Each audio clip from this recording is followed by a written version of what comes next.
Assalamualaikum warahmatullahi wabarakatuh. Waalaikumsalam. Selamat siang, salam sejahtera bagi kita semua. Sudah fresh kembali Bapak Ibu semua, telah istirahat 1,5 jam, isoma, sudah Pak. Sudah tambah energi, ganti energi. Moga-moga kita sudah semuanya tetap sehat, tetap setia sampai jam 14.30. Bapak Ibu sekalian, khususnya para peserta workshop pendampingan eksklusif agasi seri 2, standar dan instrumen bab 1, yang sekaligus juga para pejuang mutu di baik itu di Puskesmas atau mungkin juga ada yang dari klinik. Sesi terakhir narasumber sudah siap ini, Ibu Nunu Windariyanti ya. Sudah siap Bu Nunu? Nggih Pak, sampun Pak, insyaallah. Nah, demikian sebelum dimulai kami perkenalkan dulu.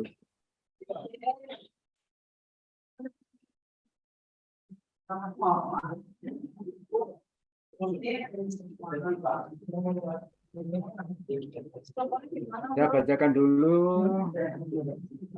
kurikulum vitae-nya. Narasumber Ibu Nunu Windariyanti, SKM,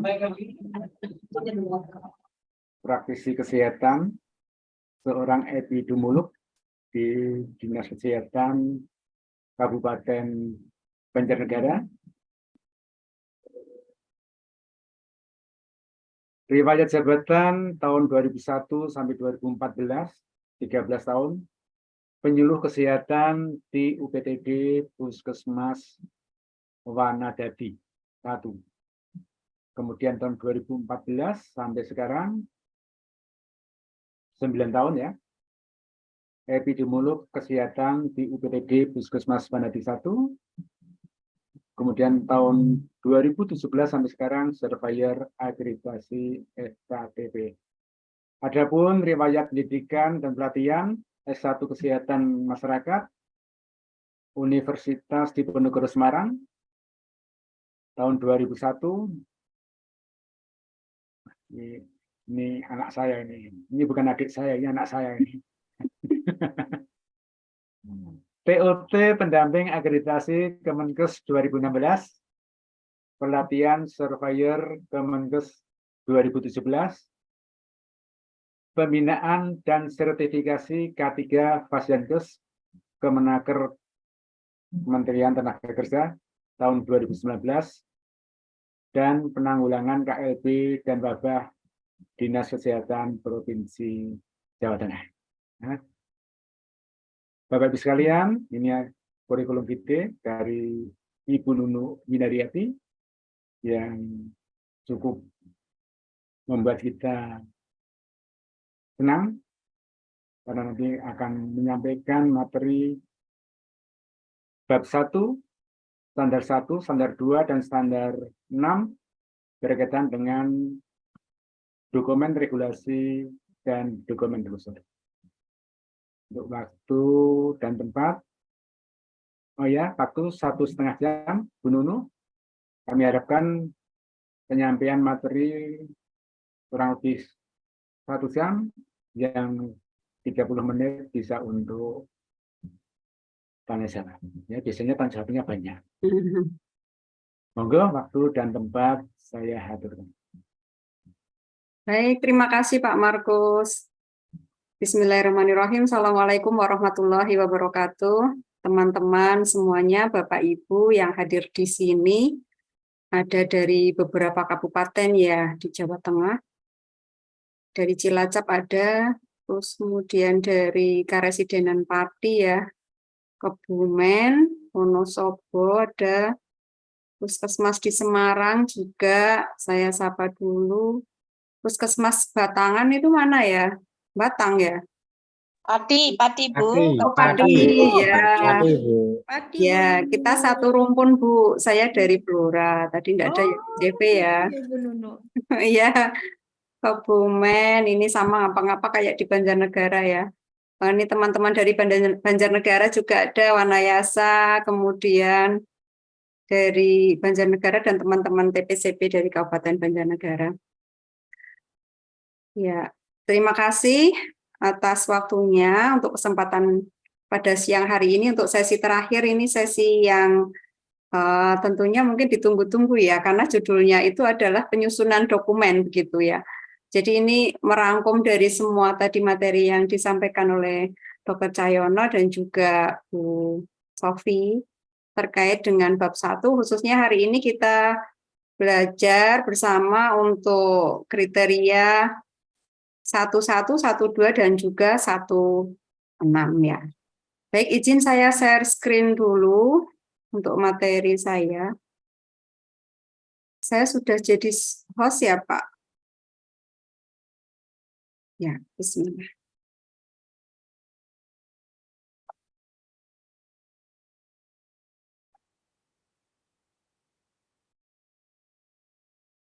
Sudah nampak belum ya, Pak?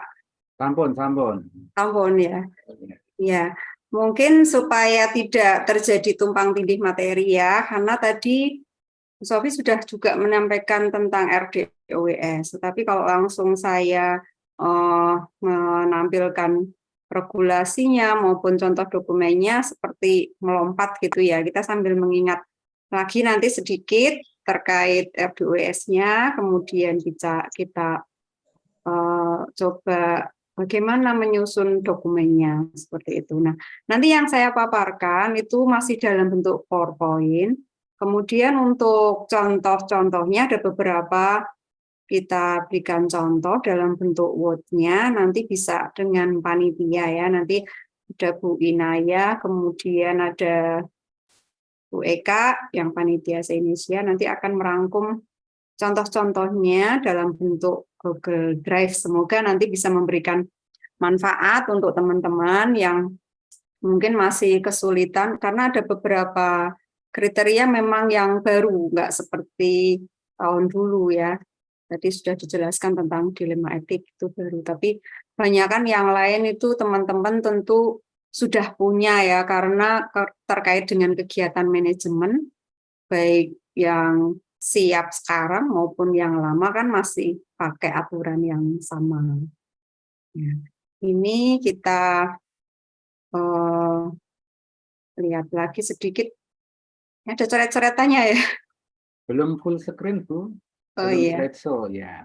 Ini paparan saya kok ada coret-coretannya ya. Dihentikan dulu Mbak, itu ada yang tadi Pak Cahyono juga ada yang nyoret-nyoret. Kayak gitu. Gimana? Ditutup dulu, nanti lagi tampilkan lagi. Oh iya. Mohon yang nyoret-nyoret ini ya, jangan ya, kasihan. Ini pasti ada yang nyoret-nyoret nih. Enggak sengaja mungkin ya, Bu. Ya, stop dulu aja. Stop dulu ya. Oke.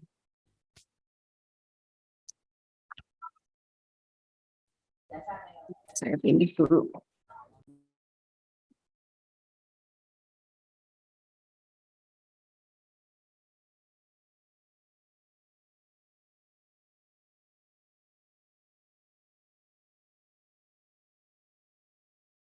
Sudah nampak ya? Sudah kelihatan Sudah, ya, Bapak Ibu? Sudah. Nah, baik. Tadi disampaikan terkait dengan standar 11 dan juga standar 2 serta standar 16. Nah ya, standar 11 tadi tentang perencanaan, kemudian akses bagi pengguna layanan, dan juga yang kedua 12 itu tata kelola organisasi, kemudian yang standar yang ke-6 terkait dengan pengawasan dan pengendalian penilaian kinerja. Slide Mbak. Oh iya. Baik. Ini RDOWS yang tadi disampaikan oleh Dr. Sofi, yang mana di 11 itu kita diminta untuk menunjukkan regulasi terkait penetapan visi, misi, tujuan, dan tata nilai.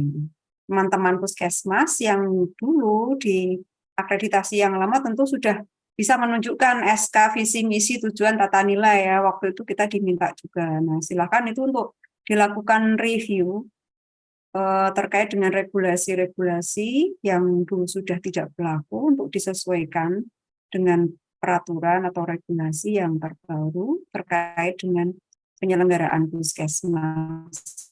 Ya, kalau visi misi nanti terkait juga mungkin perbuknya sudah berubah ya, rensranya di situ disebutkan visi misi puskesmas juga. Tentu visi misi puskesmas menyesuaikan. Nah, untuk visi misi yang di situ kepala daerah sudah menentukan, maka puskesmas tinggal mengikuti aja visi misi dari kabupaten, tinggal nanti ditetapkannya tujuan dan tata nilai. Kemudian yang kedua ada SK jenis-jenis pelayanan. Nah, ini contoh visi misi, SK visi misi tujuan dan tata nilai.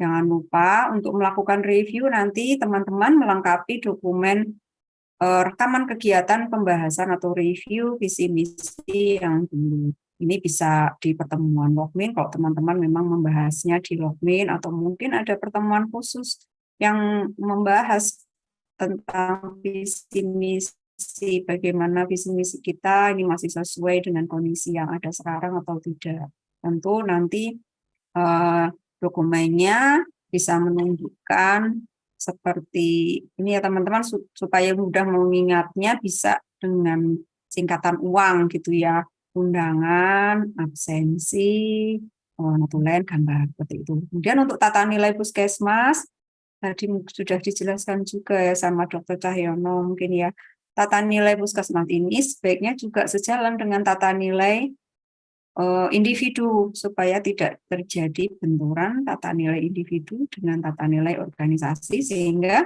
organisasi atau pelayanan puskesmas ini bisa seiring sejalan dengan tata nilai yang masing-masing individu yang ada di puskesmas.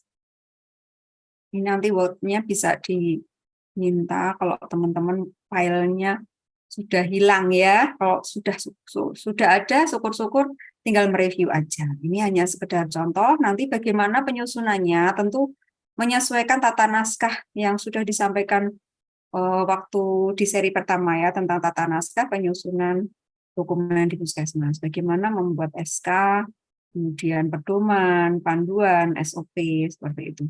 Kemudian tadi diminta juga tentang jenis-jenis pelayanan di puskesmas. Nah, ini sudah keluaran hasil akhir dari sebuah pembahasan, karena jenis-jenis layanan ini harus ada analisisnya. Nah, analisisnya itu meliputi apa saja? Yang pertama terkait dengan tujuan dan harapan masyarakat, bisa berdasarkan hasil kinerja SMD, MND, kemudian dari PISPK. Nah, tentu nanti ini juga input atau analisis tentang penentuan jenis pelayanan ini sama juga nanti di proses penyusunan RUK. Jadi di RUK itu ada analisis situasi, tinggal teman-teman nanti copy paste aja. Ini sama seperti yang lama dulu juga, seperti itu, ada analisis kebutuhan harapan, ada penilaian kinerja, ada PISPK, dan sebagainya ya. Tadi yang sudah dijelaskan, yang ditambahi teman-teman untuk di instrumen akreditasi yang sekarang itu ditambahi analisis risiko pelayanan. Nah, itu siapa yang mengkoordinir? Yang mengkoordinir adalah teman-teman dari MR, manajemen risiko. Nah, itu masuknya di bab 5. Oke. Baik. Kemudian di 111 yang C, ini kita diminta untuk bisa menunjukkan renstra dinas. Nah, ini tentunya kabupaten sudah menyiapkan periodenya berapa, menyesuaikan periode kerja bupati, biasanya begitu ya. Nah, nanti kita susun untuk renstra tingkat puskesmas. Bagaimana sistematikanya renstra itu diatur oleh tata naskah dinas ya, kalau dinas sudah ada. Nah, kalau belum ada, teman-teman bisa mengacu dari panduan penyusunan dokumen punya Kementerian Kesehatan. Nah, itu nanti diinternalkan menjadi panduan tata naskah puskesmas.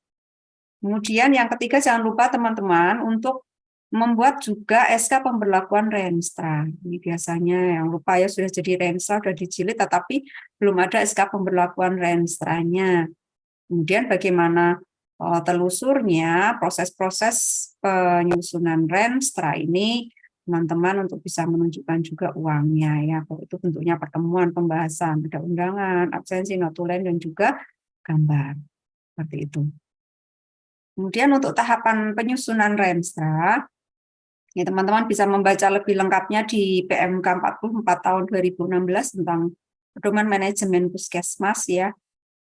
Itu di situ ada tahap persiapan yang mana puskesmas ini mempersiapkan apa saja, membentuk tim manajemen puskesmas yang di dalamnya itu meliputi tim pembina wilayah, tim pembina keluarga. Kalau tim pembina keluarga ini lebih ke PISPK ya. Kalau pembina wilayah ini masalah kesehatan umum. Kemudian tim akreditasi puskesmas atau tim mutu puskesmas. Kemudian tim sistem informasi puskesmas. Kalau yang di instrumen sekarang namanya pengolah data dan informasi ya, nanti di 124. Kemudian kepala puskesmas menjelaskan tentang pedoman manajemen puskesmas. Ini tentunya kepala puskesmas sudah paham sekali karena sekarang masuk standar kompetensi kepala puskesmas itu harus mengikuti pelatihan manajemen puskesmas sesuai dengan PMK 43 tahun 2019. Gitu. Nah, nanti Renstranya dinas itu kita pelajari apa saja yang ada di sana, kemudian kita buat turunannya, disepakati bersama dengan Dinas Kesehatan, target yang jadi tanggung jawab puskesmas itu berapa untuk masing-masing indikator ya. Kemudian ini ada pedoman umum program Indonesia Sehat, pendekatan keluarga, PISPK juga masuk di situ ya. Kemudian SPM juga masuk di Renstra. Penguatan manajemen puskesmas ini melalui pendekatan keluarga, bagaimana penyelenggaraan manajemen dari proses perencanaan sampai ke P3-nya ya, pengawasan, pengendalian dan penilaian kinerja. Dan NSPK lainnya yang dianggap perlu diketahui. Tahap yang kedua, analisa situasi. Ini menganalisis data. Nah, ini di analisa situasi ini juga inputnya itu hampir sama tadi yang diminta di penentuan jenis-jenis pelayanan ya, dan juga penyusunan RUK. Kalau kebetulan tahunnya sama, ini tinggal copy paste aja. Tetapi kalau tahunnya beda ya tetap setiap tahun kalau RUK itu kan kita tetap harus membuatnya ya untuk tahun ke depannya. Kemudian ada pengurusan masalah. Ini bisa dibaca sendiri nanti di PMK 44 yang lebih lengkap ya, tentang bagaimana melakukan identifikasi masalah, menetapkan urutan prioritas masalah. Kok biasa teman-teman itu familiar dengan USG ya, kemudian dicari akar penyebab masalah dengan pohon masalah, seperti itu. Kemudian ditetapkan cara pemecahan masalahnya, dan yang terakhir kita susun rencana 5 tahunan sesuai dengan sistematika yang ditentukan oleh Dinas Kesehatan. Nah, ini contoh formatnya yang ada di PMK 44 2016 ya, ada jenis kegiatannya, upaya kesehatannya apa, tujuannya apa, indikator kinerjanya apa, kemudian cara penghitungan indikator, kemudian target tahapan tahunannya ya, kalau misalkan tahun 2022 nanti sampai 5 tahun ke depan. Kemudian ada rincian-rincian kegiatan dan kebutuhan anggaran. Untuk penjelasan setiap matriknya itu di PMK 44, Bapak Ibu bisa membaca. Ini untuk upaya kesehatan itu diisi UKM, UKP, seperti itu, dan turunannya ya. Kemudian tujuannya diisi tujuan setiap upaya kesehatan, dan indikator kinerja diisi indikator pencapaian upaya kesehatan. Ini kalau Dinas Kesehatan itu sudah membuat, kita tinggal copy paste aja sebenarnya ya. Terus penetapan target indikator untuk masing-masing puskesmas itu tentu sudah dibahas bersama dengan Dinas Kesehatan. Untuk masing-masing puskesmas tentu ada indikatornya sendiri-sendiri karena ada permasalahan kesehatan yang di puskesmas 1 itu merupakan masalah dan yang lain itu tidak. Nah, ada kasus di suatu wilayah untuk puskesmas area tertentu tidak ada kasus, sehingga ini tentu sudah harus dibahas di tingkat kabupaten, indikator masing-masing puskesmas. Seperti itu. Nah, ini contoh SK tim perencanaan puskesmasnya. Tadi di dalamnya itu meliputi anggota dari tim pembina keluarga, tim pembina wilayah, kemudian tim mutu ya. Namun demikian biasanya puskesmas ya itu saja ya, nggak apa-apa. Nanti tetap yang penting ada penanggung jawabnya. Karena untuk manajemen ini di dalamnya itu PJ tentunya semuanya masuk ya, karena untuk kegiatan puskesmas itu cukup besarnya itu adalah di tingkat PJ seperti itu. Nah, nanti penentuannya di timnya ini yang jelas di dalamnya itu meliputi tadi ada tim pembina keluarga, tim pembina wilayah, kemudian ada tim mutu. Atau bisa juga dengan seperti ini berupa penanggung jawab, kemudian ketua, wakil ketua, sekretaris, dan anggota. Kemudian untuk penetapan renstra-nya, nah itu harus ada SK penetapan renstra, yang tadi renstra sudah disusun. Ya, ini konsiderannya kita mengacu ke banyak peraturan undang-undangan ya, yang terkait dengan manajemen puskesmas maupun juga terkait dengan perencanaan pembangunan nasional dan turunannya yang ada di bawah sampai di tingkat bupati seperti itu ya. Nanti silakan menyesuaikan untuk masing-masing wilayah atau kabupaten. Nah, dari rencana 5 tahunan tadi, nah ini kita diminta untuk selanjutnya menyusun rencana tahunan. Ada RUK dan juga RPK. Nah, bagaimana menyusun RUK dan RPK? Teman-teman bisa membaca juga di PMK 44 2016 ya. Ini banyaknya di satu-satu tuh PMK 44 2016. Teman-teman tentu sudah punya semuanya ya di puskesmas, sudah baca semuanya.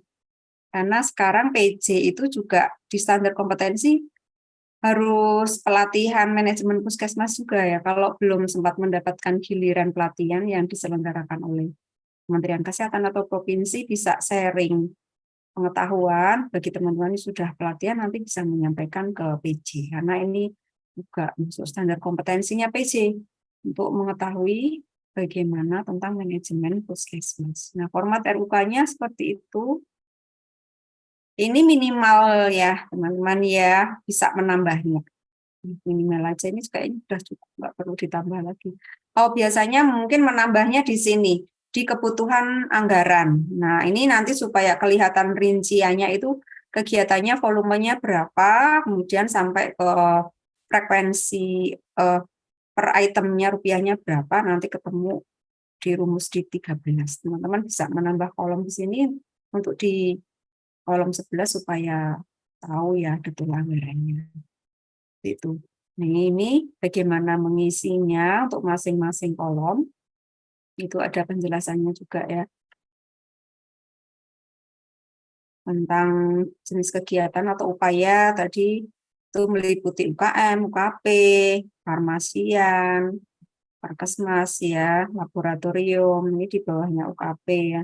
Kalau UKM nanti ya di dalamnya meliputi di struktur organisasi puskesmas ya, UKM esensial tuh meliputi apa saja koordinatornya, KIA, kemudian gizi, seling, P2, pemberdayaan, ya. Kemudian UKP ini lengkap. Kemudian ada mutu juga dimasukkan di sini. Jangan lupa teman-teman masukkan kegiatan mutu di RUK supaya kegiatan upaya peningkatan mutu puskesmas ini mendapatkan pembiayaan juga.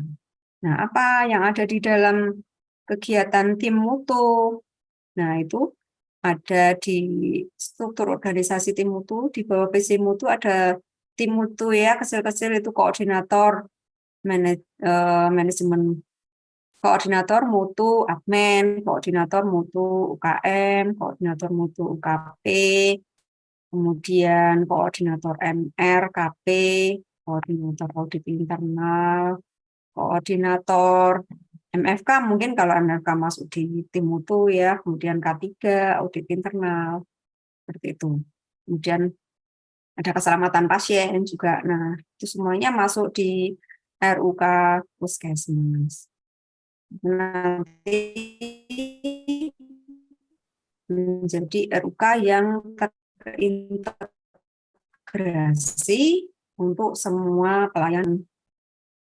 Ini kebutuhan sumber daya ya, metode material mesin juga dilengkapi.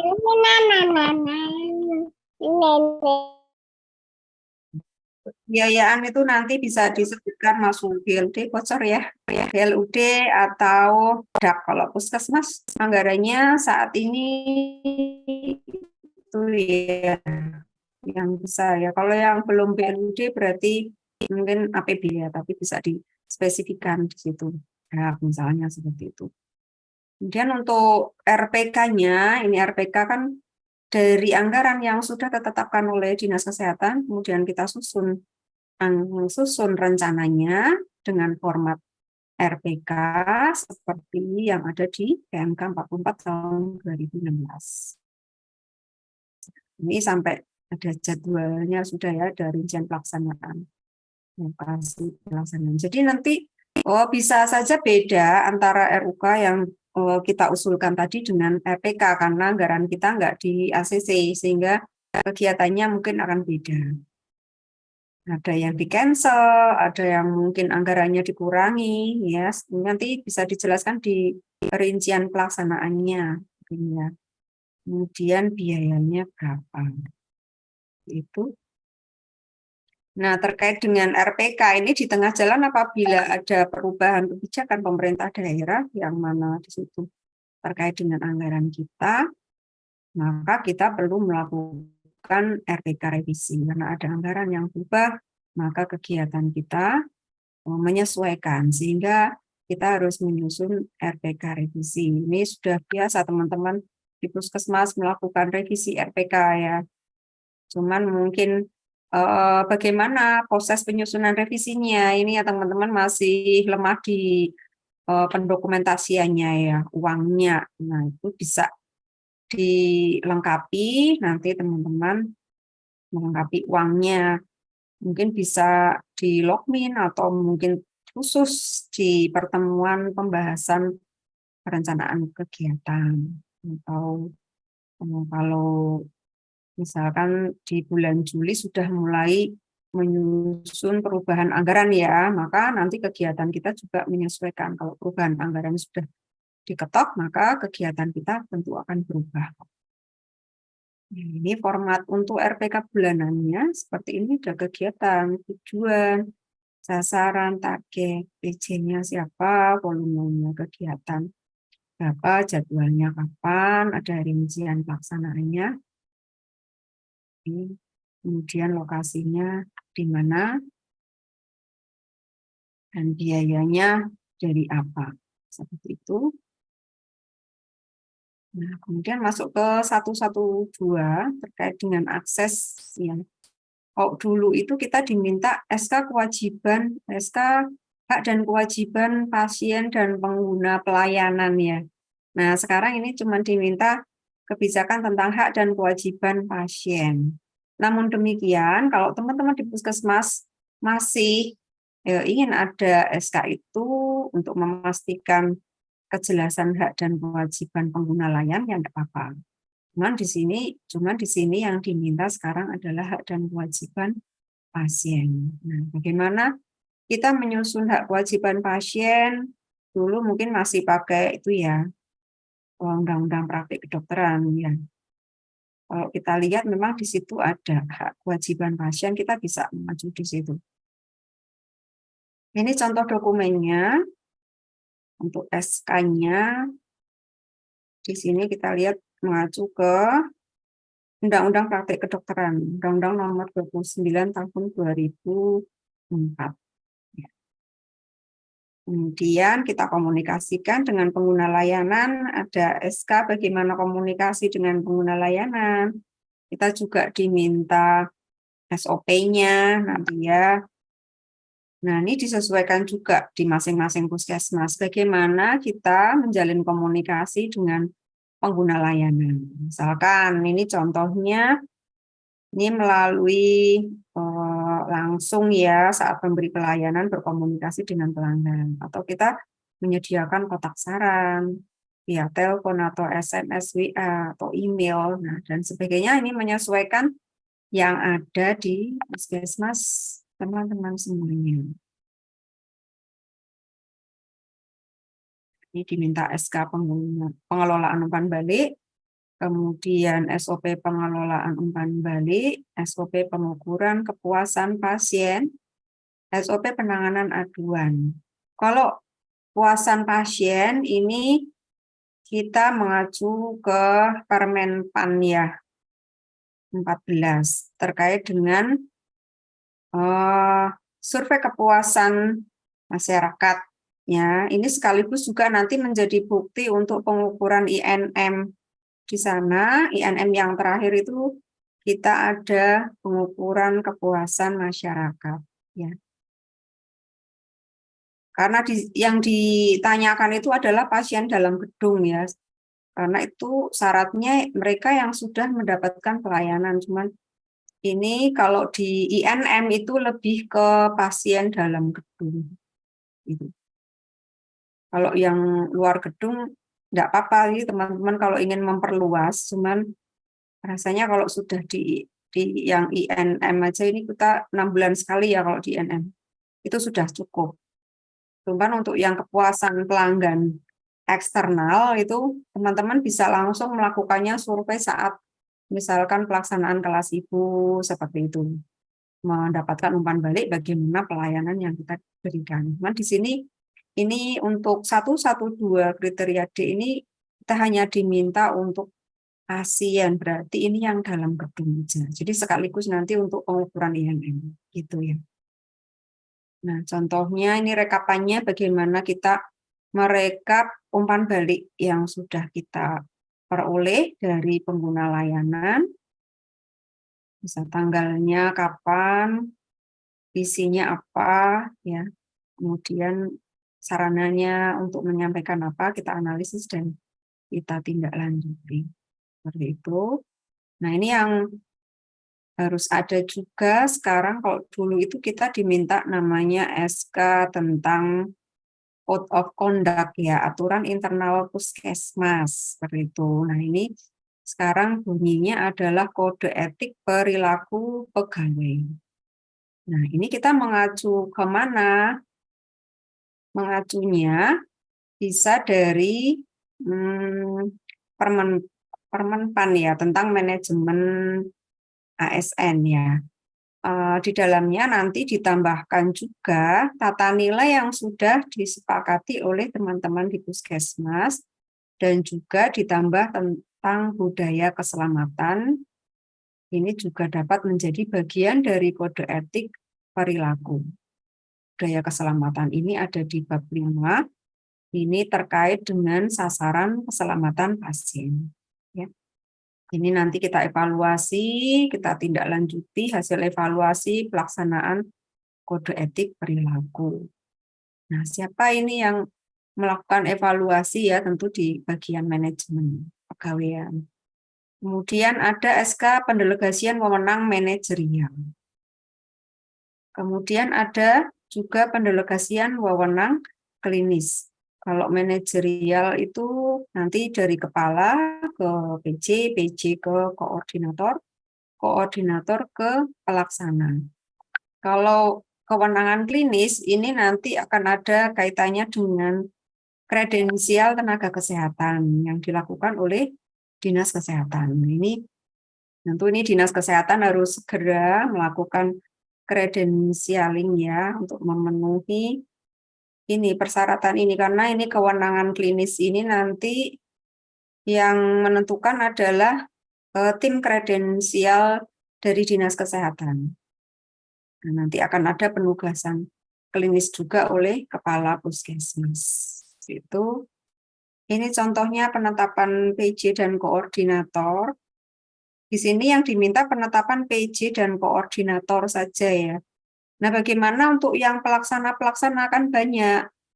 Kita nanti di bawah lagi diminta tentang SK urean tugas. Nah, untuk urean tugas itu nanti supaya dibuat yang lengkap untuk semua tenaga yang ada di puskesmas.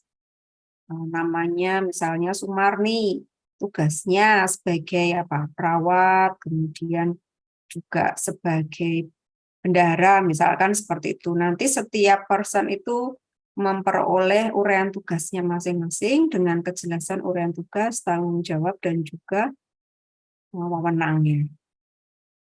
Ini contohnya. Kemudian untuk kode etik perilaku pegawai. Nanti wordnya sama ini ya, Anitia dari Indonesia. Ini untuk kode etik perilaku pegawai, ini kita mengacu dari Permenpan kalau nggak saya tentang manajemen PNS. Ya. Kemudian ini boleh ditambahi hak petugas, kemudian nanti ditambahkan tata nilai juga boleh ya. Kemudian juga budaya keselamatan. Ini mohon maaf untuk tata nilai dan budaya keselamatan ini belum dimasukkan di sini ya. Kemudian terkait pendelegasian wewenang, tadi dijelaskan itu terkait dengan tugas manajerialnya. Apabila kepala puskesmas meninggalkan tugas, maka pendelegasiannya itu kepada siapa? Misalnya ini KTU ya. Kemudian isi pendelegasiannya itu terkait apa saja bisa dijelaskan di sini. Tentu ini hanya yang terkait manajerial saja, yang terkait keuangan itu tidak didelegasikan. Ya. Kemudian untuk SOP-nya, ini bagaimana menyusun SOP sesuai dengan tata naskah masing-masing puskesmas tentunya ya. Kalau mengacu ke Kementerian Kesehatan, itu ada judul, kemudian ada nomor dokumen, nomor revisi, tanggal terbit, halaman. Silakan ini halaman itu mau di setiap ini ada halamannya ke-1, halaman kedua, atau mungkin kalau yang di aturan panduan penyusunan dokumen Kementerian Kesehatan itu, KOP itu hanya halaman pertama saja ya. Jadi nanti sebenarnya di halaman kedua itu tidak ada KOP. Nah, kalau misalkan KOP-nya hanya di halaman 1, ini halaman mungkin hanya menjelaskan jumlah halaman saja. Ya. Kemudian di sini ada pengertian, tujuan, kebijakan, referensi, dan sebagainya. Ini kemarin sudah dijelaskan di tata naskah ya, sama Bu Upi, seperti itu. Ini contoh pendelegasian wewenang manajerial, SOP-nya. Kemudian untuk 122 ini saya skip saja ya, karena ini sudah dibahas di pertemuan yang pertama tentang tata naskah. Lanjut ke pembinaan jaringan dan jejaring. Nah, ini yang baru dengan yang lama, ini bedanya ada indikator kinerja pembinaan jaringan. Kok dulu kita tidak diminta. Ini teman-teman bisa menggabungkan ke SK indikator kinerja puskesmas. Atau mungkin digabungkan sekalian dengan indikator mutu. Ya, jadi namanya SK indikator kinerja dan mutu puskesmas. Nah, kalau yang jaringan jejaring ini diminta indikator kinerjanya saja. Nah, bagaimana kalau kita sampai ke mutu? Ini tidak diminta ya, sementara ya. Nanti teman-teman yang mutu itu kan kayaknya ada pertemuan tersendiri yang terkait bagaimana menyusun indikator mutu ya. Indikator mutu itu meliputi apa saja. Nah, di sini intinya untuk pembinaan jaringan dan jejaring itu harus ada indikator pembinaannya. Kemudian ada proses identifikasi jaringan dan jejaring. Ini dulu teman-teman sudah melakukan, ada kerangka acuan pembinaan, ada jadwal ya. Kemudian ada bukti-buktinya. Kalau nanti pertemuan ya berarti uang seperti itu. Kalau hadir nanti ada laporan pelaksanaan pembinaan oleh timnya ya. Oleh tim ya berarti nanti ada SK. Kalau misalkan di situ nanti teman-teman tidak hanya PJ saja, ya ini ya penanggung jawab yang jelas ini. Kalau tidak hanya PJ saja, kalau misalkan ingin ada tim, berarti harus ada penunjukan tim pembinaan jaringan dan jejaring. Nanti yang jadi penanggung jawab siapa, nanti di dalamnya itu ada timnya ya. Kalau kita membina ke misalkan klinik, ya, silakan nanti teman-teman mengacu ke standar instrumen akreditasi klinik. Ke dokter gigi praktek ya, bisa mengacu instrumen akreditasi untuk dokter praktek maupun dokter gigi. Seperti itu. Sebenarnya lebih simpel mereka untuk di klinik ya. Kalau kita di puskesmas itu kan udah luas. Kalau kita sudah memahami siapnya puskesmas, insya Allah untuk melakukan pembinaan ke klinik, ke dokter itu mudah. Kemudian ada yang terakhir nanti dievaluasi indikator kinerjanya. Ini contohnya, ini contoh ini di SK-kan sendiri, tetapi teman-teman bisa menggabungkan di SK indikator kinerja puskesmas. Contohnya untuk indikator kinerja pembinaan jaringan dan jejaring ini kita masih ke kuantitas ya. Cakupan pelaksanaan pembinaan jaringan dan jejaring puskesmas. Sasarannya jaringan dan jejaring. Nanti berapa persen targetnya. Kemudian pelaksanaan pembinaan jaringan jadi sesuai jadwal. Kemudian presentase jaringan dan jejaring yang menindaklanjuti hasil pembinaan. Nanti berarti pembinaannya itu harus periodik ya, tidak hanya satu kali untuk kita mengetahui progresnya, apakah hasil pembinaan kita sudah ditindaklanjuti atau belum. Ini form identifikasi jaringan dan jejaring. Nah, identifikasi jaringan dan jejaring, mana yang masuk jaringan dan mana yang masuk jejaring, ini tentu teman-teman sudah paham semuanya. Kemudian yang 124 ini terkait data dan informasi, bagaimana data itu dikelola untuk menghasilkan informasi yang bermanfaat untuk pengambilan keputusan atau proses lain di manajemen. Ini harus dipastikan bagaimana pengolahan data, kemudian turunannya ada SOP, pengumpulan, dan penyimpanan laporan, ada analisis, kemudian SOP pelaporan distribusi informasi. Di sini ada contohnya. Di sini pengelola dan pengelolaannya jadi satu. Bisa nanti tersendiri juga boleh. Yang jelas, data itu harus diolah nanti ditentukan di keputusan ini di diktum kedua, ketiga, dan sebagainya, menjelaskan bahwa data itu harus diolah ya dari proses pengumpulannya, dikelola dikelola dengan baik dari proses pengumpulan, pengolahan, analisis, sampai menjadi informasi. Ini harus dipastikan untuk semua penyelenggara pelayanan, baik itu data UKM esensial, UKM pengembangan, UKP, maupun juga program yang lainnya yang ada di puskesmas. Kemudian 125 ini yang baru, karena dulu tidak ada ya, terkait dengan penanganan atau pengelolaan dilema etik. Tadi sudah dijelaskan dilema etik itu meliputi apa saja di puskesmas, ada terkait pelayanan klinis, dan juga karena kita di puskesmas, ada pelayanan kesehatan masyarakat atau UKM. Itu kita harus pastikan dilema etik yang ada selama penyelenggaraan pelayanan itu dikelola oleh puskesmas. Jadi nanti kita buat regulasinya bagaimana penanganan dilema etik di puskesmas. Ini hanya sekedar contoh ya Bapak Ibu.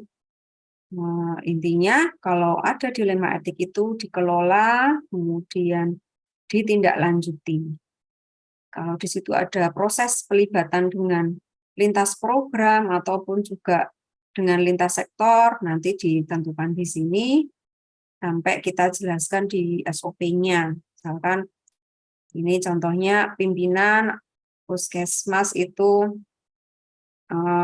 menerima adanya dilema etik ya. Dari mana ya? Mungkin dari media sosial, kotak saran, atau mungkin pas pelayanan langsung ya. Kemudian nanti dikelola bersama dengan tim, ada pembahasan kalau perlu dengan lintas sektor ya nanti kita dengan lintas sektor, kalau cukup dengan lintas program ya hanya dengan lintas program saja. Kemudian ditentukan bagaimana tindak lanjutnya ya, kemudian ditindaklanjuti dan kita terakhir tentu melakukan penanganan ini sesuai dengan hasil kesepakatan tadi. Nah, yang 16 ini terkait dengan P3.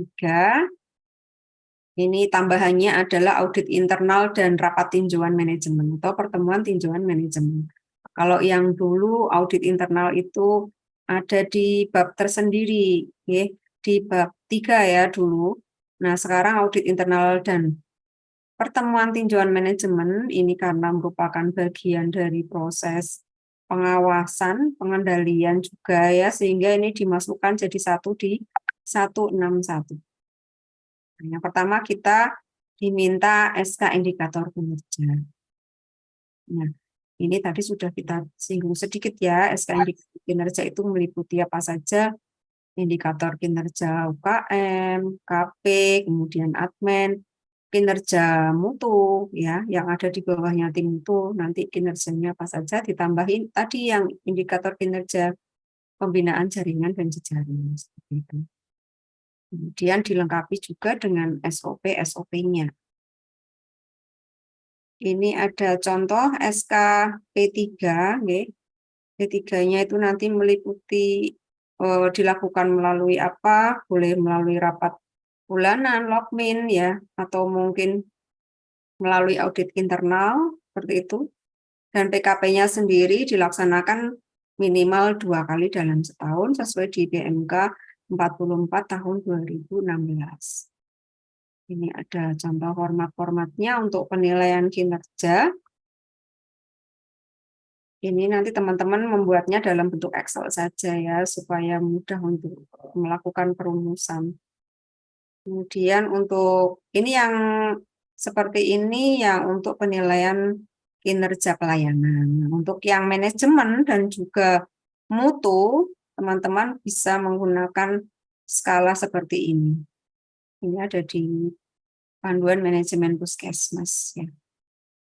Nah, nanti kita kategorikan puskesmas kita termasuk kinerjanya baik, cukup atau kurang. Nanti teman-teman bisa baca panduan manajemen puskesmas. Nah, itu nanti dilengkapi dengan internalnya ya. Jadi PMK 44 itu teman-teman melengkapinya dengan regulasi internal yang terkait dengan perencanaan, kemudian P2 dan P3-nya.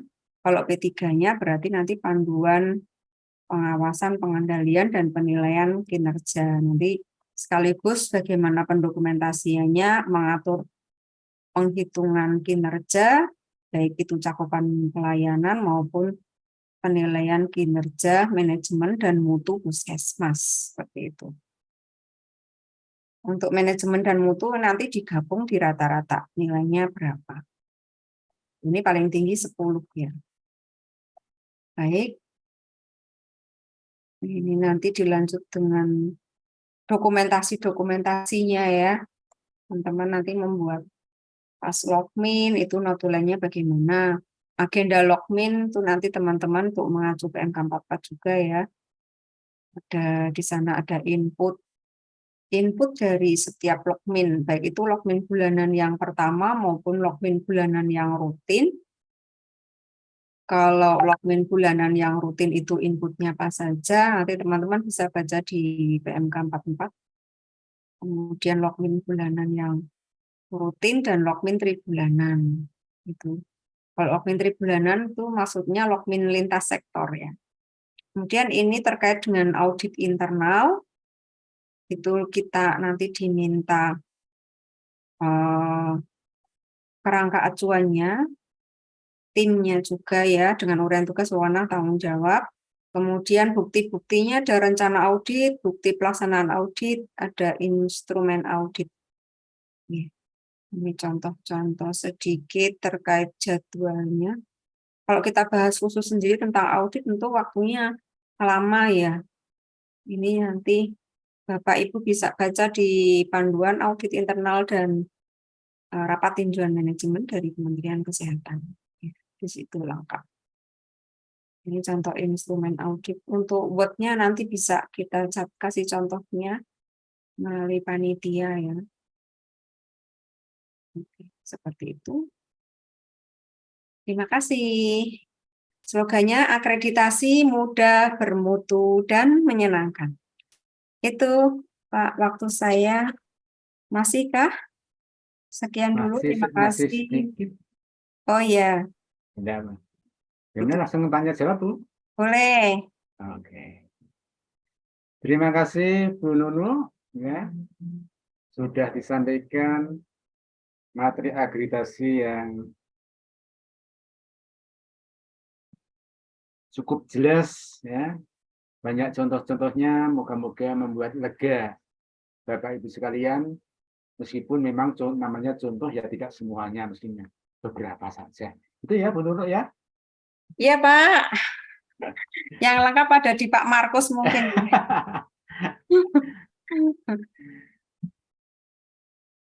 Untuk selanjutnya berkaitan dengan tanya jawab, sambil menunggu yang present, kita buka chatnya. Ini saya chatnya juga menunggu Mbak Inayah ya, atau Mbak Eka untuk share screen. Namun saya bacakan dulu sebelum tertayang oleh Bu Inayah, Mbak Inayah. Dari Puskesmas Ganting, pertanyaannya atau permintaan ya nih. Contoh dokumen pendukung untuk dilema etik dan tupoksi untuk tim etik. Ini dari Puskesmas Ganting. Saya tidak tahu persis nih Ganting itu mana nih. Ya Pak, Ya, dari Bu. Puskesmas Ganting ya, mohon izin Ya. bertanya dari contoh dokumen pendukung untuk dilema etik dan tupoksi untuk tim etik ya. Iya. Contoh dokumen pendukung untuk dilema etik. Ini tadi belum ada contohnya ya. Jadi teman-teman nanti bisa memasukkan kegiatan pelayanan misalnya UKM. Nah, di situ nanti dilema etik itu harus dilaporkan. Kepada siapa melaporkannya, itu silahkan diatur di SOP-nya. Misalkan ada masyarakat yang menolak untuk diimunisasi, kemudian dilakukan pembahasan, ya, pembahasan karena ini terkait dengan lintas sektoral. Nanti dokumennya tentu ada pembahasan dengan lintas sektor. Kalau bentuknya pertemuan pembahasan, tentu nanti ada undangan, kemudian ada absensi, kemudian ada daftar hadir dan notulen. Seperti itu, kemudian ada rekomendasi terakhir dari notulen itu untuk dilengkapi dari hasil pertemuan itu tindak lanjutnya apa, rencana tindak lanjut atau rekomendasi yang disarankan dari hasil pertemuan itu. Misalnya, hasil rekomendasinya untuk bersama melakukan edukasi, motivasi bersama dengan lintas sektor. Nanti ada tindak lanjutnya bersama Linsek melakukan motivasi terkait dengan pentingnya imunisasi, misalnya pada bayi, seperti itu. Untuk SK tim dilema etik. Jadi, yang nomor 2 itu. ya, sebentar. Lihatnya bidang TKPP itu ya? Iya, ini nanti yang survei itu teman-teman UKP ya, TKPP. Tata Kelola Pelayanan Penunjang. Mungkin.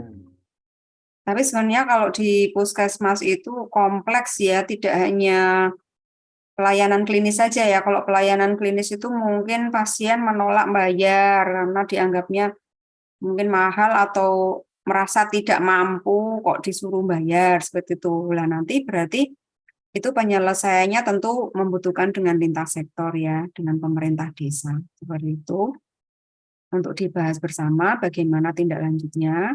Nah, terkait pembiayaan, itu puskesmas kan tidak memikirkan sendiri bagaimana warganya untuk jaminan pelayanan kesehatan, UHC apalagi ya kita harus 100%, tentu pemerintah kabupaten memprioritaskan juga untuk pencapaian UHJ. Nah, kalau di kabupaten tertentu itu ada yang dari dinas sosial, mereka yang belum masuk ke JKN seperti itu, tapi tidak mampu, itu pemerintah desa yang biasanya mengupayakan untuk pengurusannya. Nah, nanti di uangnya, rencana tindak lanjutnya desa melakukan koordinasi dengan dinas terkait untuk pembiayaan. Itu nanti berarti ya tindak lanjutnya oleh lintas sektor. Kita dokumentasikan saja seperti itu.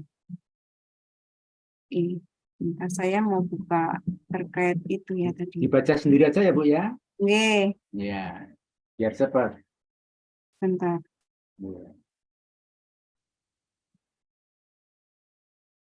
Ini ada contoh panduan penanganan dilema etik ya. Nanti teman-teman bisa mencontoh ya, bukan sepenuhnya memakai ini hanya contoh saja nanti untuk bisa teman-teman gunakan. Kemudian SK-nya.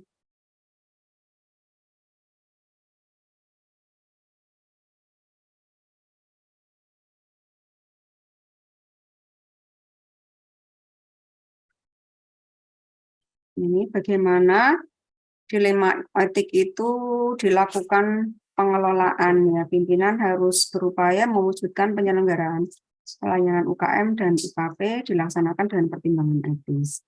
Di instrumen ini, Ibu, kita tidak diminta khusus timnya ya. Tapi yang jelas di sini ada pengelolaannya, ada penanganan. Nah, itu lebih jelasnya nanti di SOP-nya. SOP penanganan dilema etik.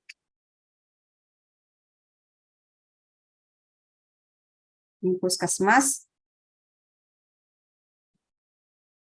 Kalau misalkan itu ada di UKP, berarti nanti teman-teman UKP yang melakukan. Kalau misalkan di UKM, langsung aja itu di tim UKM aja, dengan memanfaatkan struktur organisasi yang sudah ada. Seperti itu ya. Ini SOP-nya, sampai nanti dilakukan komunikasi, koordinasi, baik lintas program maupun juga lintas sektor, mungkin juga melibatkan masyarakat ya. Kemudian ada implementasi, didokumentasikan, dan dilaporkan kepada pimpinan. Seperti itu. Ya, jadi nanti distribusi dari SOP ini adalah para PJ. Nah, nanti sekaligus kita memanfaatkan SOTK yang ada saja, karena dilema etik itu kalau di puskesmas kan itu terkait pelayanan UKP, berarti nanti tim teman-teman UKP. Kemudian kalau terkait pelayanan UKM, nanti sama teman-teman UKM, seperti itu. Kemudian pertanyaan selanjutnya ya. Mohon izin Bapak Ibu, monggo terkait Indonesia. Kemudian ini tentang contoh pedoman pelayanan masa pandemi. Ya, pedoman pelayanan masa pandemi ini mengacu ke ini ya, buku pedoman pelayanan puskesmas di masa pandemi ya. Ini saya belum menyiapkan di sini ya Ibu. Mungkin nanti bisa lain waktu. Kalau sudah ada kita bisa. Itu yang nomor 3 sudah Bu. Nomor berapa? 3, yang Puskesmas Arut Selatan. Apa ya pertanyaannya? Mohon izin bertanya tentang contoh berapa tahun SK dan SOP harus direview ulang? 2 tahun ya tentuannya ya. Kalau Bapak Ibu di survei terakhir 2018, minimal itu 2021 ya sudah direview. Tetapi kalau di tengah-tengah perjalanan ada regulasi baru, tentu harus juga direview tanpa menunggu batas waktu. Dan ini pun sesuai dengan di tata naskah panduan pengendalian dokumen dari Bapak Ibu yang punya ya. Berapa periode regulasi itu dilakukan review. Izin bertanya, bagaimana menentukan indikator kinerja di RUK? Ini tadi yang di RUK ya Bu, kita buka lagi.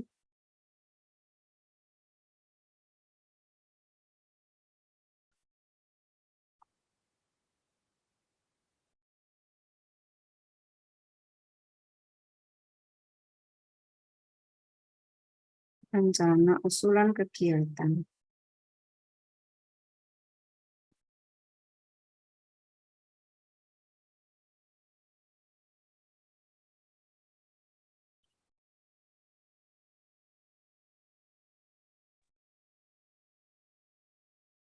Ini ya. Indikator kinerja diisi dengan indikator kinerja yang didukung oleh pelaksanaan kegiatan yang dimaksud. Ini kalau misalkan di sini kegiatan gizi misalnya, upaya pelayanan gizi misalkan. Penimbangan balita misalkan. Di per S ya, indikator kinerjanya. Nanti Bapak Ibu juga melihat di Renstra, kita tahun misalnya 2023 itu tahapan di Renstranya berapa persen. Nah ini untuk menentukan indikator kinerjanya. Kok di Renstra tahun 2023, kalau misalnya menyusunnya sekarang berarti RUK 2024 ya. Misalnya capaiannya minimal 90%. Nanti Bapak Ibu bisa mengacu di Renstra. Itu. Di Renstra itu kan ada tahapan pencapaian indikator kinerja ya untuk 5 tahun ke depan. Nah, nanti itu dituangkan di dalam RUK. Ya, tentu itu melibatkan Dinas Kesehatan. Ya, karena untuk tahapan kinerja masing-masing puskesmas itu tentu ada yang beda. Walaupun juga ada yang mungkin sama. Ya, minimal itu dia indikator kinerjanya sama dengan Dinas Kesehatan. Kalau bisa itu lebih ya, seperti itu. Ini tentu dibahas bersama dengan Dinas Kesehatan ya. Baik, lanjut pertanyaan selanjutnya.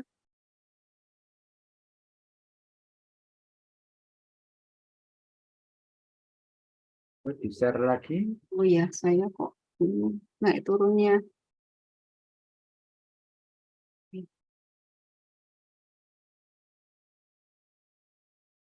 Bagaimana? Oh ini.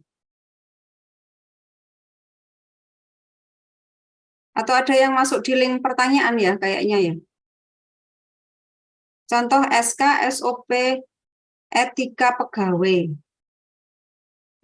SOP etika pegawai, maksudnya ini mungkin SOP penilaian perilaku pegawai mungkin ya.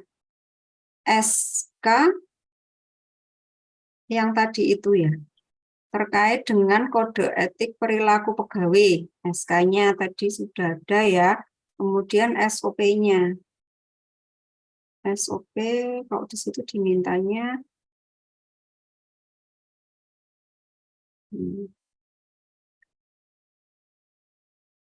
tadi SK-nya contohnya sudah ya, Bapak Ibu.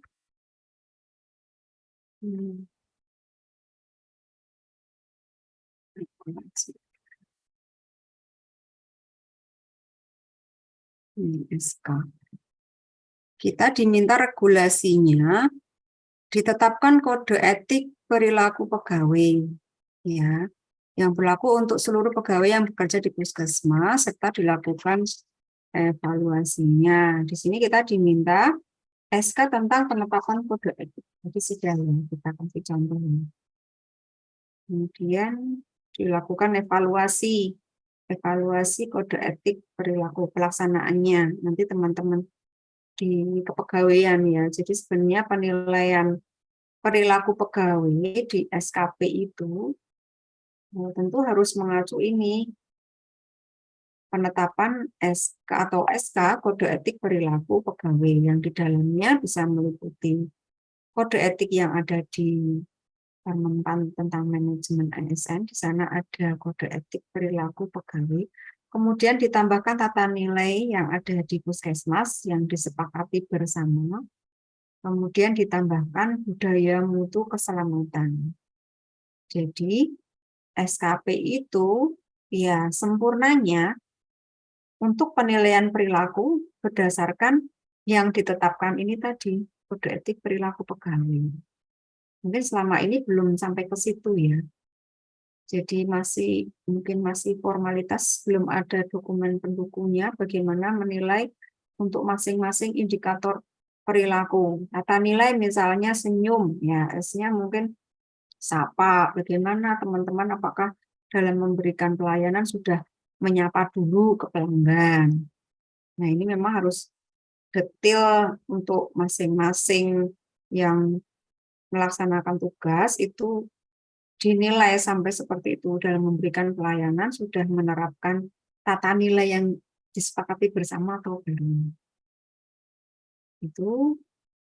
Kemudian budaya keselamatan nanti bisa kerjasama dengan koordinator MR atau MRKP ya. Kalau MRKP jadi satu, kalau enggak ya mungkin koordinator keselamatan pasien sendiri. Itu harus dilakukan penilaian ini budaya perilaku yang mendukung keselamatan pasien dan juga apakah ada teman-teman yang dalam berperilaku itu tidak mendukung keselamatan pasien. Itu harus dilakukan pengukuran itu di bab 5. Nah, dokumennya nanti bisa diminta oleh pejabat pembina kepegawaian sebagai dasar untuk melakukan penilaian perilaku yang ada di SKP. Seperti itu. Lanjut pertanyaan selanjutnya ya, Pak. Ya. Evaluasi tindak lanjut hasil pengawasan pengendalian penilaian kinerja terhadap target yang ditetapkan di hasil kaji banding dengan puskesmas lain. Mohon bisa dijelaskan dokumennya seperti apa? Evaluasi dan tindak lanjut hasil pengawasan pengendalian penilaian kinerja terhadap target yang ditetapkan di hasil kaji banding dengan puskesmas. Oh, ini berarti yang terkait dengan kaji banding kinerja ya. Misalkan kinerja puskesmas kita, ini kita belum kasih contohnya ya Pak ya, nanti bisa menyusul. Paling tidak formatnya itu ada indikator kinerja, puskesmas kita berapa, kemudian puskesmas yang kita kaji bandingi itu kinerjanya berapa. Nah, jangan sampai yang puskesmas kita kaji banding itu lebih jelek ya. Jadi sebelum kita kaji banding itu kan kita sudah komunikasi dulu yang kinerjanya sana bagus apa, seperti itu. Misalnya, oh di sini PSPK-nya bagus. Kita kaji banding tidak harus semua upaya, tetapi upaya pelayanan mana puskesmas yang akan kita kaji bandingi untuk khusus yang kinerjanya bagus. Sehingga nanti kita bisa mencontoh upaya apa di sana yang dilakukan. Nah, nanti di sana ada analisisnya dari hasil kaji banding, kenapa puskesmas yang kita kaji banding itu kok bagus ya. Itu kita tentu sudah menyiapkan instrumennya ya. Instrumen kaji banding itu sebaiknya meliputi inputnya, prosesnya, dan juga bagaimana di penilaian kinerjanya. Supaya kita tahu bagaimana ini kok kinerjanya baik, kita pelajari bagaimana inputnya dan bagaimana prosesnya. Nah, itu nanti dituangkan di dalam instrumen akreditasi. Instrumen apa itu? Kaji banding ya. Jadi hasil dari kaji banding itu nanti kita bisa tuangkan di situ. Oh, ternyata di sana inputnya sumber daya, misalnya ya dari tenaganya sudah kompeten, terlatih, kemudian dari pembiayaannya di sana tercukupi, kemudian dari sarana prasarana pendukung kinerja pelayanan yang bersangkutan di sana tercukupi, misalnya seperti itu. Terus prosesnya pelaksanaan pelayanan sesuai dengan SOP-nya, sesuai dengan ketentuan kebijakan, ada monitoringnya bagus, sehingga di kinerjanya bagus. Nah, nanti kita bisa melakukan analisis dari hasil kaji banding tersebut untuk kita perbaiki di posisi kita itu yang kurang yang mana. Di inputnya mungkin oh ternyata tenaganya kita belum ada pelatihannya, belum kompeten misalnya. Kemudian di monitoringnya oh ternyata kita monitoringnya masih kurang seperti itu. Ya, nanti dituangkan di dalam format. Itu ini Bapak Ibu ya. Kemudian contoh pengawasan, pengendalian, dan penilaian kinerja. Kalau penilaian kinerja itu bentuknya nanti Excel dan dibuat analisis ya. Ini kita belum berikan contoh di sini ya Bu ya. Untuk pengawasan, ini juga bagian dari monitoring. dari PJ kepada koordinator, dari koordinator kepada pelaksana. Ini bisa dalam bentuk format monitoring berdasarkan prosesnya atau prosedurnya, atau mungkin monitoring juga dari kinerjanya ya. Kalau kinerja ini di sini masuk penilaian kinerja. Kemudian untuk survei 2023 telusur dokumen yang harus disiapkan tahun berapa saja. Nah, ini pertanyaan yang sering muncul ya. Ini 1 tahun, yang ditanyakan 1 tahun. Misalkan kita survei di Juni ya, misal Juni 2023, berarti dokumennya kita siapkan Juni 2022. Namun demikian, tentu akan ditanyakan juga proses perencanaannya bagaimana. Tidak hanya proses pelaksanaannya, tetapi akan ditanyakan P1-nya. Nah, P1-nya itu kan disusunnya di awal tahun ya, di Januari. Tentu teman-teman, walaupun disurvei di Juni 2023, dokumen untuk disiapkan dari Januari 2022. Seperti itu. Walaupun ada yang lama-lama ya lebih bagus. Kan teman-teman juga tahun 2021, 2020 kan juga melakukan kegiatannya.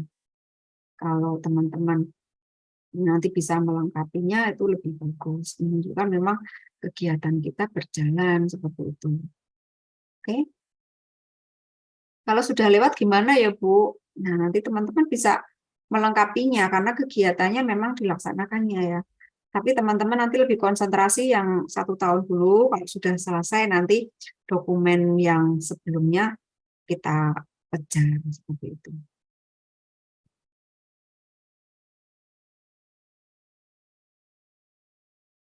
Lanjut lagi. Izin bertanya dari Puskesmas Kembang ya. Untuk teknis dari kepuasan pegawai itu bagaimana ya Bu? Ini nanti 1.3 ya Bu ya. Kepuasan pegawai itu maksudnya kepuasan pelanggan internal ya. Itu di dalamnya meliputi apa saja. Besok akan dibahas lengkapnya di 1.3 untuk pertemuan bab 1 yang kedua. Kemudian instrumen kaji banding tadi sedikit sudah saya berikan itu ya gambarannya. Untuk instrumen kaji banding itu sebaiknya jangan hanya menanya kinerjanya saja ya, tetapi di input prosesnya juga kita tanyakan supaya kita bisa melakukan analisis kenapa kok hasil kinerjanya bagus, sehingga kita bisa menyusun rencana tindak lanjut untuk perbaikan kinerja di puskesmas kita. Apakah kaji banding wajib dilakukan? Di instrumen yang sekarang ini di sini tadi hanya tidak wajib ya. Nah, tapi itu memang merupakan bagian dari proses untuk peningkatan kinerja. Jadi di 16.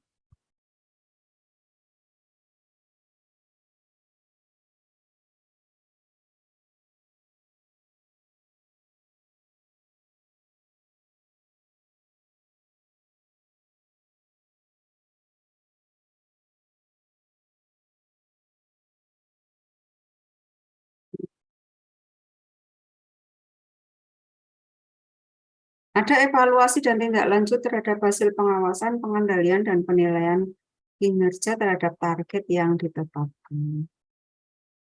Ya, ada bukti hasil kaji banding dan tindak lanjut yang dilakukan. Nanti kita coba buka lagi di pokok pikirannya ya. Sebenarnya teman-teman itu yang kaji banding itu kalau tahun kemarin itu kan harus datang ya. Teman-teman itu banyak yang datang ke puskesmas lain ya. Sebenarnya kalau yang di sini itu maksudnya kaji banding itu yang tidak harus datang seperti itu, Bu. Jadi boleh melalui WA atau mungkin melalui pertemuan yang ada di Dinas Kesehatan. Seperti itu sudah boleh. Cuman kalau dulu itu teman-teman banyak yang kaji bandingnya itu dengan mendatangi puskesmas yang kita kaji bandingi ya, hidup-hidup mungkin sekaligus mungkin ya. Ya. Plesir kemana gitu, nanti kaji bandingnya ke Bali atau ke Bandung. Jadi di sini itu kita tidak harus datang, tetapi bisa Misalkan lewat WA aja boleh menanyakan kinerjanya di sana bagaimana antar sama pengelola pelayanan ya. Atau mungkin di dinas kesehatan ada pertemuan pembinaan, ada satu puskesmas yang nanti presentasi kinerjanya yang bagus mana. Yang di situ nanti ada pembahasan kenapa kok kinerjanya bagus yang nanti itu kita bisa adopt untuk diterapkan di puskesmas kita ya. Jadi kaji banding itu tidak harus pergi ke puskesmas yang bersangkutan gitu ya, Bapak Ibu. Oke. Lanjut. Assalamualaikum, waalaikumsalam. Izin bertanya, kami dari Puskesmas Mapuun, Kabupaten Tabalong, Kalimantan Selatan. Ternyata puskesmas kami tidak memiliki cukup dana untuk melakukan kaji banding. Apakah kaji banding tersebut bisa dilakukan berupa kaji banding? Ya, sudah terjawab ya tadi ya. Tidak harus dengan biaya ya Bapak Ibu. Cukup dengan kita komunikasi saja dengan sesama penyelenggara pelayanan untuk mendapatkan informasi terkait bagaimana upaya peningkatan kinerja di sana. Kemudian dari Puskesmas Karangsambung ya. Puskesmas mana ya Karangsambung? Jika kaji banding secara online, bukti telusurnya apakah sama dengan kaji banding mendatangi? Ya, ini sama saja ya pertanyaannya ya Bapak Ibu. Jadi tidak harus mendatangi online lewat WA pun boleh. Sudah itu saja yang ditanyakan. Kiranya Pak Markus ada yang ditanya. Terima kasih Bapak Ibu sekalian. Terima kasih Bu Nunu. Apakah masih ada pertanyaan atau yang kurang jelas? Mungkin present atau mungkin nanti jawaban tambahan kalau ada yang kurang mau lewat grup. Bisa lihat di enggak ada di chat, tidak ada yang resen. Sudah jelas semuanya berarti Pak. Punya dokumen. Kita sambil berproses ya, Ya. Kita di sini belajar bersama dan nanti juga kita masih baca-baca dan kita mencoba untuk menerapkan, untuk melaksanakan itu. Ada kesulitan, baru kita akan tahu, oh saya ada yang tidak tahu yang ini. Kalau belum, kadang-kadang kita baru membayang-bayangkan kok sulitnya bukan main. Setelah dilaksanakan ternyata mudah, bermutu dan menyenangkan gitu ya. Bu Nunu, masih ada yang mau disampaikan? Ini nampaknya pertanyaan ya. Sudah. Terkait nanti dokumen-dokumen yang masih ditanyakan di grup ini ya. Tadi di kolom pertanyaan yang belum kita jawab. Ini masih banyaknya dokumen ya Pak ya. Nah, contoh-contoh Nanti dokumen bisa biasanya. muncul dengan sahabat se-Indonesia. Semoga nanti selesai serial bimbingan ini bisa kita lengkapi nanti dokumen yang dibutuhkan. Ini yang sulit aja ya, yang kalau dulu rutin itu sudah dilaksanakan, mungkin teman-teman sudah punya dokumennya tentu ya. Barangkali ada puskesmas yang perdana yang belum disurvei, itu mungkin dokumennya masih baru semuanya ya. Nah, untuk puskesmas yang dulu sudah disurvei itu tentu sudah banyak dokumen yang dimiliki, tinggal direview saja. Itu mungkin Pak. Ya, matur nuwun Bu Nunu ya. Sebenarnya sudah sebagian besar, ini kan sudah sebagian besar nanti reakreditasi. Ya. Sudah sebagian media utama, bahkan ada yang paripurna. Mungkin hanya nampaknya kurang pede saja. Ya, namanya kurang pede. Yang penting dikerjakan nanti sekarang belum baik, yang penting besok kita tingkatkan. Ya, jadi tidak mungkin kita akan langsung baik sekali langsung oke. Nah, gitu. Itu Bu Nunu dan Bapak Ibu sekalian. Ya. Saya tutup dulu barangkali Pak. Gimana? Maaf, saya tutup dulu. Kalau Ya, sudah selesai, ya, mohon maaf jika saya menyampaikan ada yang kurang berkenan. Terima kasih. Assalamualaikum warahmatullahi wabarakatuh. Oke, terima kasih Bu Nunu. Ya, Pak. Bapak Ibu sekalian, kembali kita sampaikan ini tadi yang disampaikan di pertengahan tadi oleh Bu Sofi, Dr. Sofi ya, yang mengutip dari Bu Ella mengutip dari Henry Ford. Ya. Seseorang yang berhenti belajar adalah orang lanjut usia, meskipun umurnya masih remaja. Seseorang yang tidak pernah berhenti belajar akan selamanya menjadi pemuda, Henry Ford. Jadilah pejuang mutu yang awet muda dan selalu ingin terus belajar. Bersama Laskesi, akreditasi, bersama Sainesia, sahabat edukasi Indonesia, mudah, bermutu, dan menyenangkan. Terima kasih. Tetap semangat. Kita coba, kita kerjakan. Nanti kalau ada masalah, kita tanyakan lagi, kita pelajari bersama lagi. Kita ketemu di sesi berikutnya.